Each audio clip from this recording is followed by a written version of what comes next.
Hi, welcome to Morning Sports Fix on ESPN 1050, located in Bristol. Today on the show, we will be talking about the NFL Draft with Andrew Luck leading the class. Who are the winners and losers? Also, we'll be talking about the NFL Playoffs. What happened to the Packers? Well, I'm going to take my take on it. I'm Jared. This is Brett. And I think that the winners for me, no question, obviously Andrew Luck with Indianapolis. Obviously, it's a winner there. RG3 going to Washington, as well as Kirk Cousins. I mean, you just bring both of those guys in. Two young quarterbacks who they got. I also think a winner was Jacksonville, and they got Justin Blackman to help out with Blaine Gabbert.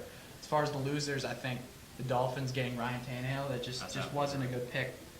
Just too early in the draft, and just wasn't a good pick for them.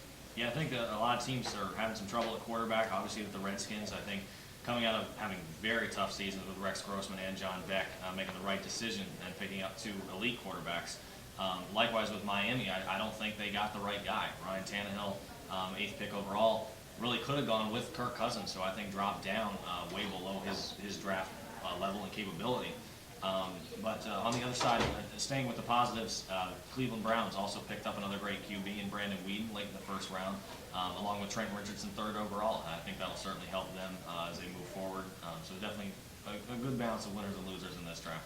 I think Weeden's definitely an asset, a guy to watch out for, a veteran guy. True. 27 as well. Proved a lot at Oklahoma State last year, got him up to number 2 in the rankings at one point. Right. Also, on the NFL Playoffs, what were your thoughts on it?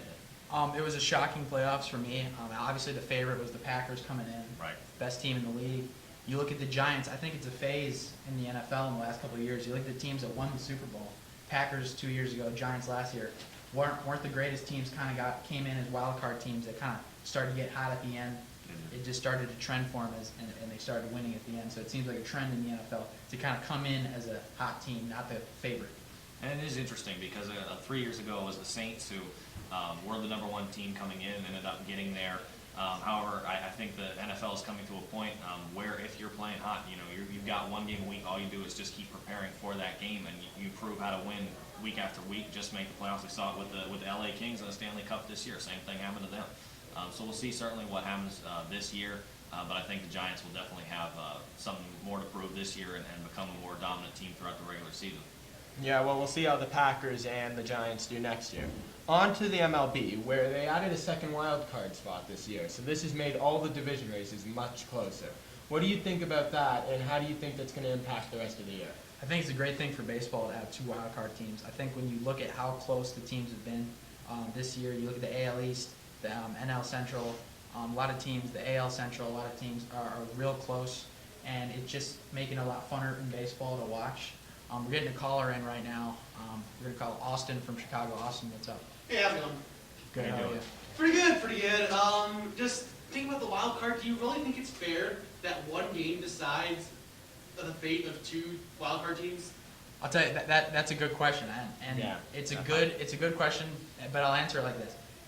1 wild card play, you're right, 1 playoff can't decide how a team does, but I think it gives more of a chance to people to do that. I think it does give teams a chance to get in the playoffs where they might be on the edge. I agree with you. I don't think it's the best move to have a 1-game series, especially when you're moving up from 1 to best 3 out of 5 to best 4 out of 7. I think there's a better way to approach that because when you play a series just like you do throughout the entire regular season in MLB, then you can really tell what team is better at that time in the playoffs. I think they're moving in the right direction, though. It also makes it much more exciting when you have 1 game to decide. Right, That is very, true. very exciting. It's definitely much better for both cities. And it would be better. It's better that it's a wild card as opposed to, let's say, a 4 seed against a 1 seed in 1 game, because that would definitely be unfair to 1. Yeah. Okay, on to pitching, and there's been so many no-hitters and perfect games this year. What's happened to the pitching, or what's happened to the batting? I think right now in high school and college, you look at we're gonna have to wrap it up soon, but just answering that question, I think it's just they prepare at an early age, and it just carries on into the majors. It's like a ready stage. So that'll do it for 10:50 Morning Sports Fix. I'm Jared. I'm Brett. And I'm Robbie. So Thanks for listening. See you soon.